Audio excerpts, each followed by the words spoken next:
This is why you should consider buying your Christmas presents now. Over the last month, we have covered the global shipping troubles in both the Suez and Panama Channel, and recently we have published a free article summing up what has happened and what to expect going forward. If we start with the Suez troubles, the situation is now worse than when the Ever Given ship crashed in the Suez Channel back in 2021.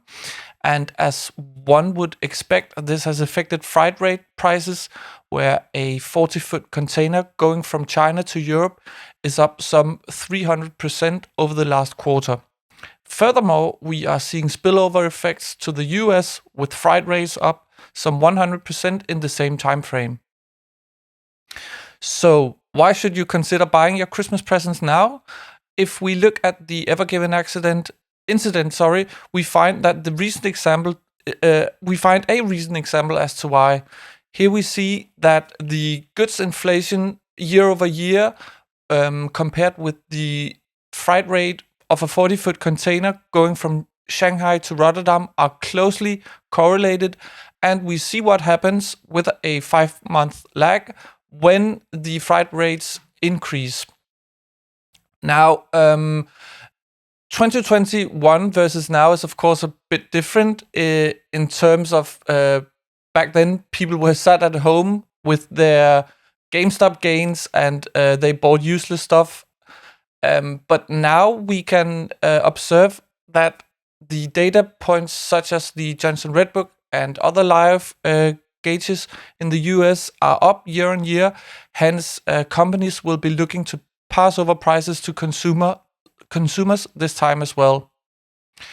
The longer this crisis lasts, the more persistent are the second round effects, such as goods inflation.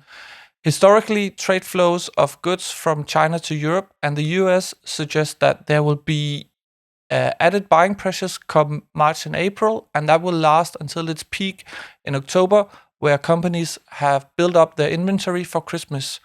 Another important point is once vessels go through the Suez Channel again, we won't be out of the woods quite yet, since vessels traveling south of Cape of Good Horn will end up meeting some of the vessels which have now used the Suez shortcut, causing a traffic jam at sea.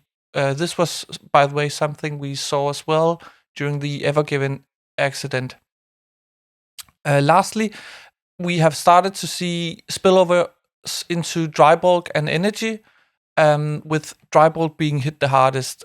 Now, this is of course the worst case scenario if commodity markets start to get hit, and we will see broader increases into inflation. Thank you.